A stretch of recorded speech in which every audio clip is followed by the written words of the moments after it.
किसान भाइयों नमस्कार, सुप्रभात। खरीफ का मौसम विदाई की तैयारी में है और आप में से बहुत से लोग खरीफ फसलों की कटाई में व्यस्त होंगे। साथ ही रबी का मौसम भी दस्तक दे चुका है और आप में से बहुत से भाई आलू, सरसों, मूली, गाजर की बुवाई की तैयारी कर रहे होंगे। ये समय ऐसा है जिस समय आप किसान भाई सबसे ज़्यादा व्यस्त होते हैं। तो आइए हम भी कार्यक्रम की शुरुआत करते हैं और देखते हैं सबसे पहले खबरें खेती की। 7 राज्यों में मसाला पार्क स्थापित करने के प्रयास हुए तेज। 403 लाख गांठ से अधिक कपास उत्पादन होने की उम्मीद। रबर की कीमतों में भारी कमी। प्रतिकूल मौसम से चाय के उत्पादन में गिरावट। और उत्तर प्रदेश में फसल विविधीकरण परियोजना लागू। नमस्कार, खबरें खेती की में आपका स्वागत है। मैं हूं सुषमा शर्मा और अब खबरें विस्तार से। केंद्रीय वाणिज्य एवं उद्योग राज्य मंत्री के अनुसार मसालों के उत्पादन को बढ़ावा देने के लिए 7 राज्यों से मसाला पार्क स्थापित करने के लिए प्रस्ताव प्राप्त हुए हैं, जिन्हें देखते हुए इन राज्यों में मसाला पार्क स्थापित करने के प्रयास किए जा रहे हैं। पूरे विश्व में भारतीय मसालों की अलग पहचान बनी हुई है। केंद्र सरकार भी मसालों के उत्पादन को बढ़ावा देने के लिए लगातार प्रयास कर रही है। केरल तथा तमिलनाडु मसालों के मामले में अलग पहचान बना चुके हैं। इन राज्यों में मसाला पार्क को देखते हुए 7 राज्यों ने अपने अपने प्रदेशों में मसाला पार्क स्थापित करने का प्रस्ताव केंद्र सरकार को भेजा है। केंद्रीय वाणिज्य एवं उद्योग राज्य मंत्री ने इस बारे में कहा कि मसालों के उत्पादन को बढ़ावा देने के लिए 7 राज्यों से मसाला पार्क स्थापित करने के लिए प्रस्ताव प्राप्त हुए हैं, जिन्हें देखते हुए इन राज्यों में मसाला पार्क स्थापित करने के लिए प्रयास किए जा रहे हैं। उन्होंने कहा कि भारतीय मसाला बोर्ड द्वारा मसाला पार्कों के निष्पादन का नियमित पर्यवेक्षण एवं समीक्षा की जाती है। इसके लिए केंद्र सरकार राज्यों की आवश्यक मदद भी करती है। केंद्र सरकार अगर प्रस्ताव को स्वीकार करती है तो जल्द ही हिमाचल प्रदेश, उत्तराखंड, कर्नाटक, अरुणाचल प्रदेश, मेघालय, मणिपुर और केरल में मसाला पार्क स्थापित हो जाएंगे। अनुकूल मौसम को देखते हुए कॉटन एसोसिएशन ऑफ इंडिया ने इस साल देश में 403 लाख गांठ कपास उत्पादन की उम्मीद जताई है। देश में इस साल भले ही कम मानसून से खाद्यान्न उत्पादन पर असर पड़ने की संभावना दिखलाई पड़ रही हो, लेकिन कपास उत्पादन के लिए मौसम अनुकूल साबित हुआ है। अनुकूल मौसम को देखते हुए कॉटन एसोसिएशन ऑफ इंडिया ने इस साल देश में 403 लाख गांठ कपास उत्पादन की उम्मीद जताई है। CAI के अनुसार 1 अक्टूबर से शुरू हो रहे 2014-15 के कपास सीजन में 403.75 लाख गांठ कपास होने की उम्मीद है। देश में करीब 468.50 लाख गांठ कपास की आपूर्ति होने की संभावना है, जबकि घरेलू मांग 300 लाख गांठ की ही रहती है। ऐसी दशा में 168 लाख गांठ अतिरिक्त रहने की संभावना है, जिससे कपास के दामों में कमी बनी रहने की संभावना है। भारत सरकार के कॉटन विकास निदेशालय के अनुसार अब तक 123.71 लाख हेक्टेयर क्षेत्रफल में कपास की बुआई की जा चुकी है, जिसके बढ़कर 126 से 127 लाख हेक्टेयर तक पहुंचने की उम्मीद है। बैंकॉक में रबर की कीमतें 7 वर्षों के निचले स्तर 100 रुपए प्रति किलोग्राम पर आ गई है। इससे देश के रबर उत्पादक आगे मुश्किलें बढ़ने को लेकर आशंकित हैं। अंतर्राष्ट्रीय बाजार में रबर की कीमतों में भारी गिरावट दर्ज की गई है। कीमतें घटने से देश में टायर उद्योग जैसे प्राकृतिक रबर की खपत वाले उद्योगों के आयात में तेजी से बढ़ोतरी हुई है। आयातित रबर की भारी आवक के चलते घरेलू बाजार में बेंचमार्क किस्म के RSS-4 रबर की कीमत पिछले वर्षों के निचले स्तर 124 रुपए प्रति किलोग्राम पर आ गई। हालांकि कीमतों में गिरावट से टायर कंपनियां खुश हैं, लेकिन रबर उत्पादकों ने रबर बोर्ड और वाणिज्य मंत्रालय को पत्र लिखकर रबर के आयात पर संरक्षण शुल्क लगाने की मांग की है। इस समय आयात शुल्क 20% है और वर्ष 2007 के बाद पहली रबर की अंतर्राष्ट्रीय कीमत 100 रुपए के स्तर से नीचे आई है, पिछले साल जो 160 रुपए प्रति किलोग्राम थी। चालू चाय वर्ष के पहले 6 महीने में चाय का उत्पादन 4.5% घटकर 38 करोड़ किलोग्राम रहा है। इसके बावजूद चाय की कीमतें कमजोर बनी हुई हैं। इस साल जनवरी से जून के दौरान चाय की विभिन्न किस्मों की कीमतें 3.6% घटकर 124.20 रुपए प्रति किलोग्राम रह गई, जो पिछले साल की इसी अवधि में 128.83 रुपए प्रति किलोग्राम थी। दक्षिण भारत में चाय की कीमतें 15.7% की भारी गिरावट के साथ 85.74 रुपए प्रति किलोग्राम पर आ गई है, जो पिछले साल की इसी अवधि में 101.76 रुपए प्रति किलोग्राम थी। आसाम, उत्तरी बंगाल और दक्षिण भारत के मुख्य चाय उत्पादक हिस्सों में प्रतिकूल मौसम के कारण उत्पादन पर असर पड़ा है।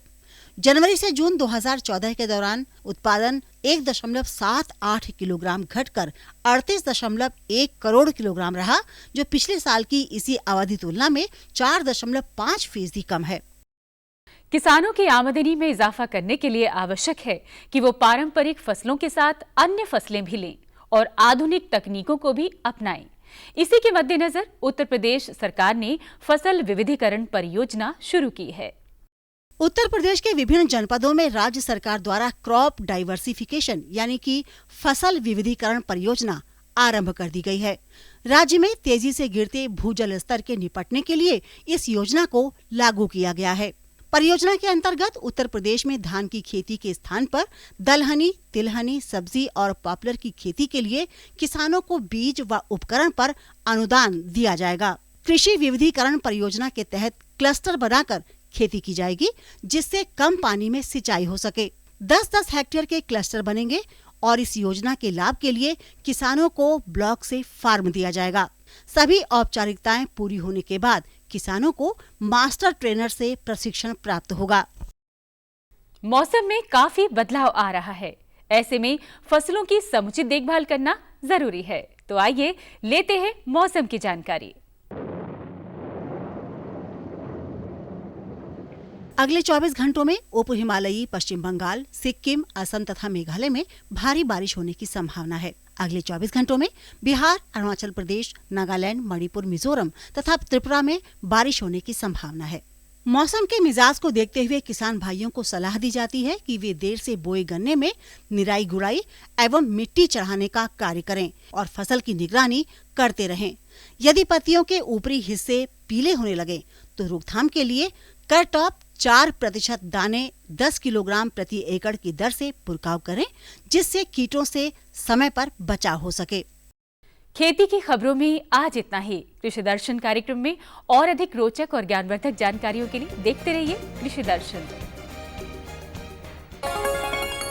ये लो और बताओ। बस। अरे ये क्या भैया जी, बस इतनी सी रासायनिक खाद? किसानी छोड़ रहे हो क्या? किसानी नहीं, नादानी छोड़ रहे हैं। मिट्टी की जांच कराई है।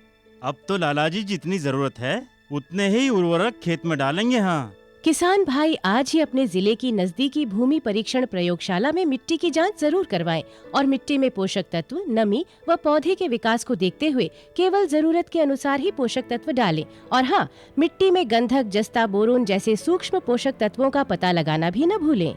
उर्वरक और जैविक खाद के सही उपयोग से भूमि का उपजाऊपन बनाए रखें, उत्पादकता बढ़ाएं, खर्चा घटाएं और बहुमूल्य विदेशी मुद्रा बचाने में भी सहयोग दें। और हाँ, धीमी गति से नाइट्रोजन उपलब्ध कराने वाले उर्वरकों जैसे नीम लेपित यूरिया को प्राथमिकता दें और यूरिया का पत्तों पर छिड़काव करें। अरे वाह, तू तो सचमुच समझदार हो गया रे। अधिक जानकारी के लिए संपर्क करें जिला कृषि अधिकारी या किसान कॉल सेंटर। कृषि का सबसे अहम मुद्दा है सही समय पर सही जानकारी, और जानकारी के लिए आपको भटकना ना पड़े, इसके लिए ज़रूरी है घर बैठे सही जानकारी आप तक पहुंचना। तो ये इंतज़ाम किया है कृषि मंत्रालय ने। तो आइए जानकारी लेते हैं कि आखिर ये महत्वपूर्ण पद्धति आप तक कैसे पहुंचेगी।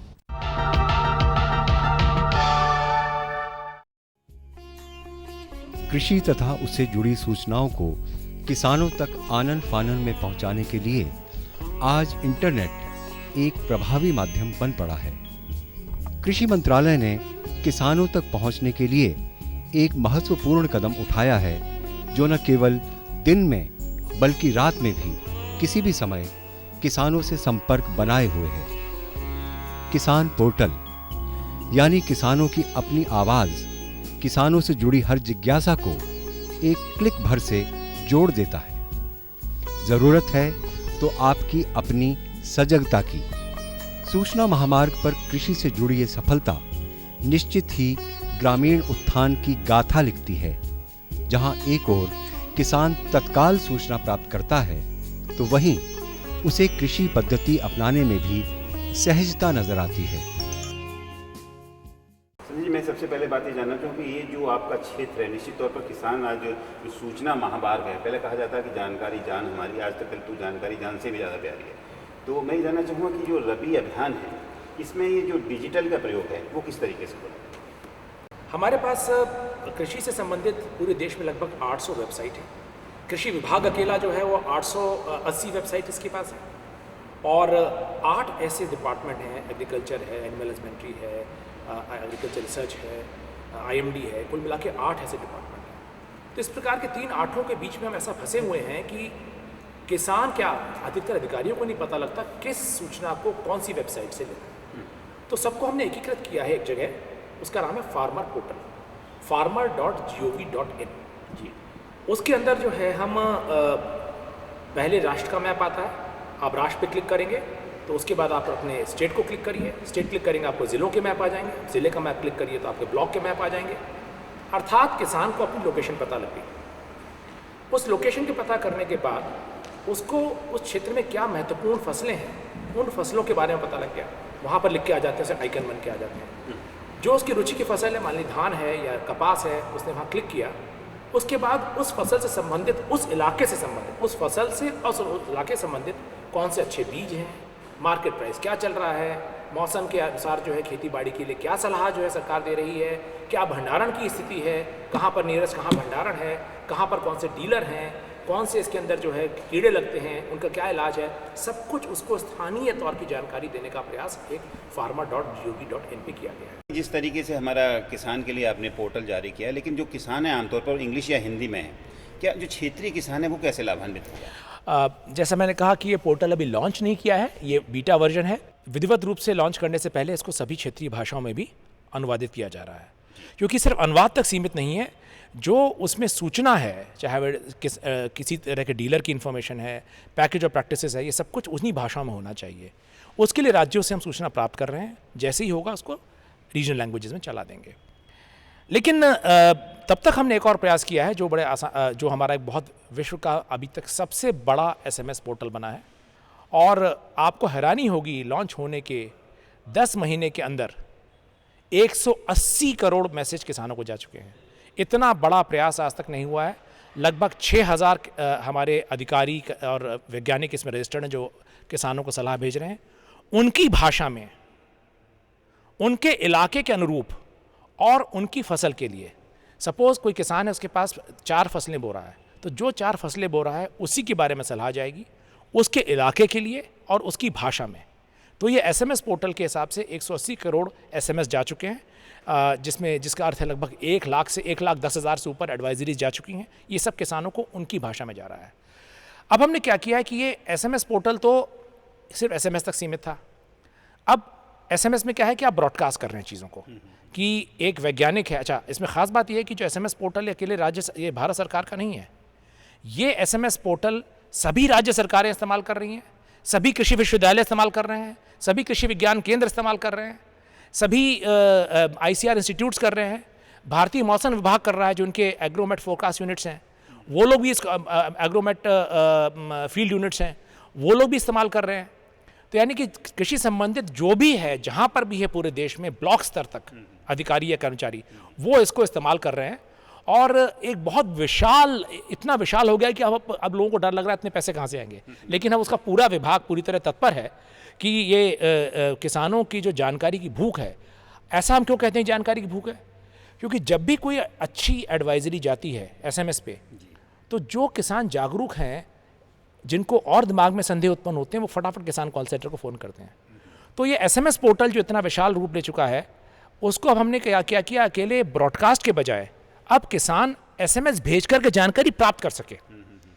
यानी कहीं बैठा हुआ उसको अचानक सवाल दिमाग में आता है कि मेरे पास कल के दिन में मैंने चावल बोना है, ये पैडी बोनी है, तो उसके लिए क्या मेरे पास सही सलाह है।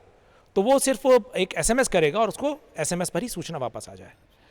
इसी प्रकार से ये हमने एक जो किसान अनपढ़ हैं उनके लिए वॉइस एडवाइजरीज, या जिन किसानों को पढ़ने में दिक्कत है उनके लिए वॉइस एडवाइजरीज, उनके लिए IVRS। और अकेला हम ये नहीं कर रहे हैं, हम उनको बोलते जा रहे हैं और वो लोग उनसे सूचना नहीं ले रहे हैं, हम उनको उनसे फीडबैक ले रहे हैं कि जो एडवाइजरी आपको आई कैसी लगी, और वो 1 स्टार 2 स्टार 3 स्टार 4 स्टार करके एडवाइजरी का उनसे फीडबैक लेते हैं।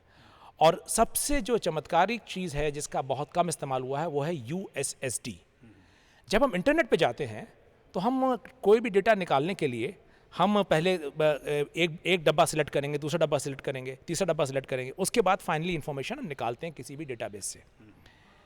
इसमें हमने क्या किया है कि फार्मर एक मैसेज भेजेगा, उदाहरण के तौर पे मैं आपको उदाहरण देता हूँ, उससे ज़्यादा आसान हो जाएगा।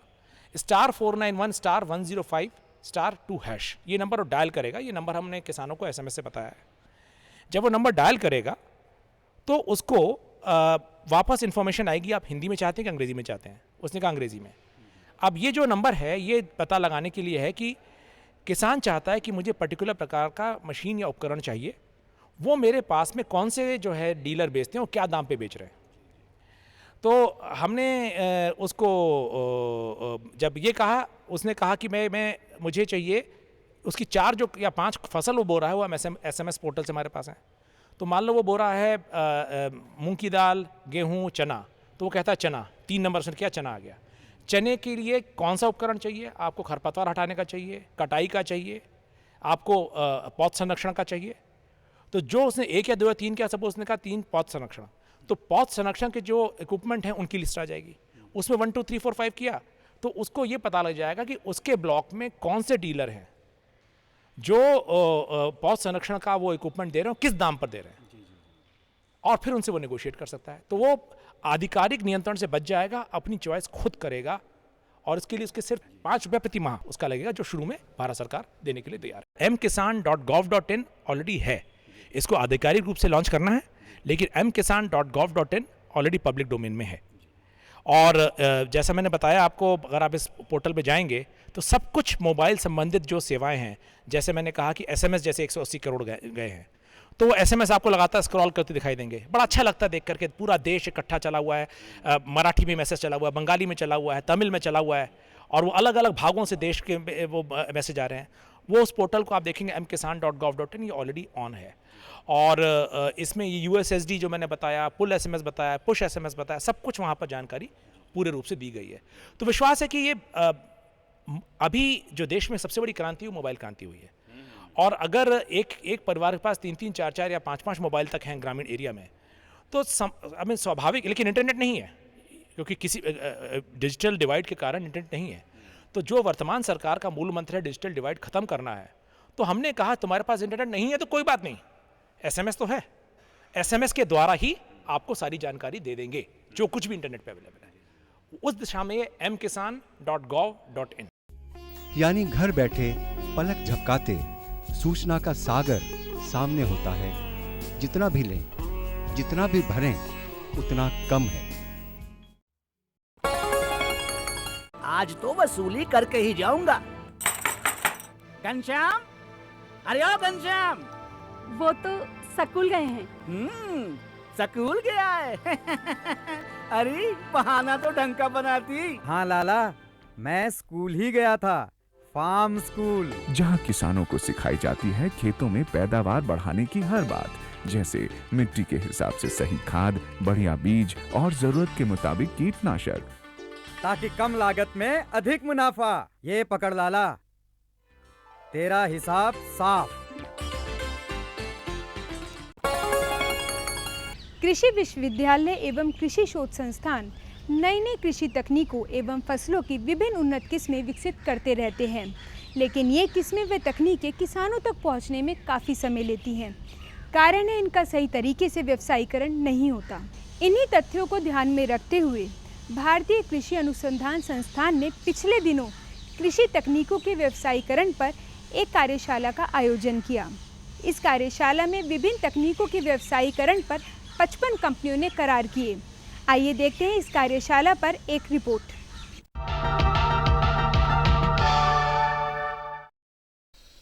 गेहूं की नई और उन्नत किस्मों को किसानों तक पहुंचाने के लिए भारतीय कृषि अनुसंधान संस्थान ने बीज कंपनियों के साथ पीपीपी मोड के अंतर्गत सहभागिता की एक नई पहल की। इससे किसानों को नई किस्म के उन्नत गुणवत्ता युक्त बीज उपलब्ध होंगे। इस संदर्भ में भारतीय कृषि अनुसंधान संस्थान ने बीज कंपनियों के साथ सहभागिता कार्यक्रम आयोजित किया। इस कार्यक्रम के मुख्य अतिथि डॉक्टर अरविंद कौशल, सचिव भारतीय कृषि अनुसंधान परिषद एवं अतिरिक्त सचिव कृषि अनुसंधान एवं शिक्षा विभाग, कृषि मंत्रालय, भारत सरकार थे। उन्होंने पूसा संस्थान द्वारा जारी किए जा रहे उत्कृष्ट अनुसंधानों की प्रशंसा करते हुए इसे किसानों तक शीघ्र अतिशीघ्र पहुंचाने के लिए निजी कंपनियों के भावी योगदान पर जोर दिया। IRI ने एक उन्नत किस्म वीट की विकसित की है, वो किसानों तक पहुँचे और इसलिए कुछ प्रगतिशील किसानों को यहाँ बुलाया जो किसानों के बीच में काम करते हैं। और हमें पूरा विश्वास है कि इस नई किस्म से किसानों का अधिक से अधिक फ़ायदा होगा और नई किस्म आम किसान तक पहुंचेगी। इससे वो अधिक कम लागत से अधिक उपज गेहूं की कर पाएंगे, ऐसा हमारा विश्वास है। आज तो ज़्यादातर किसान आपने भी देखा होगा कि पंजाब और हरियाणा से थे और आम किसानों की इस किस्म में बहुत ज़्यादा दिलचस्पी हम देख रहे हैं। डिफरेंट प्लेसेस से इसके लिए इंक्वायरीज़ आ रही हैं और हमारा विश्वास है कि देश के बाकी जो और प्रांतों में किसान हैं वो भी इसका लाभ उठा पाएंगे और ये जो उन्नत किस्म है बीज की IRI ने तैयार की, उसका लाभ वो अपने जो एरिया में काम करते हैं और दूसरे किसानों को भी दे पाएंगे। डॉक्टर KV प्रभु ने संस्थान द्वारा विकसित की गई किस्मों के योगदान की चर्चा करते हुए बताया कि पूसा द्वारा विकसित की गई गेहूं की किस्म पिछले 2 वर्ष से काफी अच्छा उत्पादन दे रही है। इससे देश व किसानों को काफी लाभ मिल रहा है। इससे लाभ जो पहुंचेगा उसका हिसाब बताना बहुत मुश्किल है, फिर भी एक उदाहरण के तौर पे बताऊंगा मैं। पिछले साल हमने एक वैरायटी हमारी HD 2967 या HD 2967 का हमने करीब 49 कंपनीज और 10 बीज इंडिया नाम से कंपनी की तरफ से कराया था। उसी की वजह से आज के दिन इस साल सबसे ज़्यादा किसी वैरायटी ने अपने गेहूं के उत्पादन जो 96 मिलियन टन हुआ, उसमें करीब 30 से 35 मिलियन टन के बीच में इसका पैदावार है इसी एक वैरायटी का। और इतनी जो 6 मिलियन हेक्टेयर के आसपास इसका फैलाव हुआ, इसी वजह से हुआ जो आज तक दुनिया में मेरे अपने हिसाब से दुनिया में किसी भी वैरायटी का इतनी तेज़ी में 2 साल के अंदर स्प्रेड नहीं हुआ। तो यही एक सबसे बड़ा देन है, क्योंकि इससे कम से कम हमें 4 से 6 मिलियन टन एक्स्ट्रा पैदावार हुआ है, क्योंकि इसके जो बढ़ती पैदावार इस वजह से। यही चीज़ अब जो 3086 जो HD 3086 आज हमने किया, करीब 55 कंपनी के साथ आज किया और कुल मिला के 81 कंपनी से हुआ इसका। तो यही होगा यही चीज़ जिससे कि जो हम अपनी पब्लिक सिस्टम में 3 साल लेते 4 साल लेते तब भी इसके 10 हिसाब से नहीं हो पाएगा। 1/10 से हिसाब उतना भी नहीं कर पाते, 10% भी नहीं कर पाते हम, जो अभी ये कंपनी हमारे लिए कर सकती हैं। इससे उनकी भी तरक्की तो होगी ही होगी, लेकिन किसान की जो पैदावार जो बढ़ना और उसको जो तरक्की मिलना, वो एक अभूतपूर्व एक कंट्रीब्यूशन है इस सिस्टम का। और ये जो अब सरकार ने हमें परमिशन दिया है कि किसान को जो नई टेक्नोलॉजी पहुँचाने के लिए किसी भी प्राइवेट कंपनी के साथ जो इसको आसानी से सही दाम पे पहुंचा सके, वो हमने सब इंश्योर किया है कि ये लोग बहुत ज़्यादा दाम नहीं लेंगे, प्रॉफिट बहुत ज़्यादा कमाएंगे नहीं, लेकिन किसान को भी अपनी प्रॉफिट में भागीदार बनाएंगे, क्योंकि ये बेसिकली किसान को ही हमने ट्रेनिंग किया है। इसलिए किसान भी हैं, सीड प्रोड्यूसर्स भी हैं और किसान के साथ हैं। दरअसल ये यूनिट जो काम करता है वो यही है कि जितनी भी नई किस्में और नई तकनीकें IRI और नॉर्थ जोन 1 में हमारे साथ 21 इंस्टीट्यूट और जुड़े हुए हैं, और इस नॉर्थ जोन के कैचमेंट एरिया में जो भी तकनीक जो ICR और ICR के बाहर के भी जो इंस्टीट्यूट हैं, पर हमने जिनमें सहभागिता की है या हमने जिनको फ़ंड किया है, जिनका IP ICR में रहता है, उनके सभी को हम इंडस्ट्री के माध्यम से किसानों तक पहुंचाते हैं। पिछले 5 सालों में हमने लगभग 100 के करीब तकनीकों को इसी तरीके के एग्रीमेंट इंडस्ट्री के साथ साइन करके किसानों तक पहुंचाया है। और जिसका सीधा सीधा लाभ ये रहता है कि अगर हमने कोई बायो फर्टिलाइज़र की तकनीक विकसित की और वो हमने किसी इंडस्ट्री को दी, तो वो बायो फर्टिलाइज़र जो है वो किसानों को उपलब्ध होगा, वो इंडस्ट्री उसे उपलब्ध कराएगी। तो ये इस तरीके से ये एक माध्यम है जो कि हमारी तकनीकें किसानों तक पहुँचे और इनपुट, अच्छे इनपुट जो हैं वो किसानों तक पहुँचे। किसान भाइयों, आपने हमारा पता तो नोट कर ही लिया होगा। अपने विचार और सुझाव हमें ज़रूर लिख भेजिए, जिससे हम इस कार्यक्रम को और भी रोचक और ज्ञानवर्धक बना सके। तो अब दीजिए इजाज़त, कल आपसे फिर मुलाकात होगी। तब तक के लिए नमस्कार।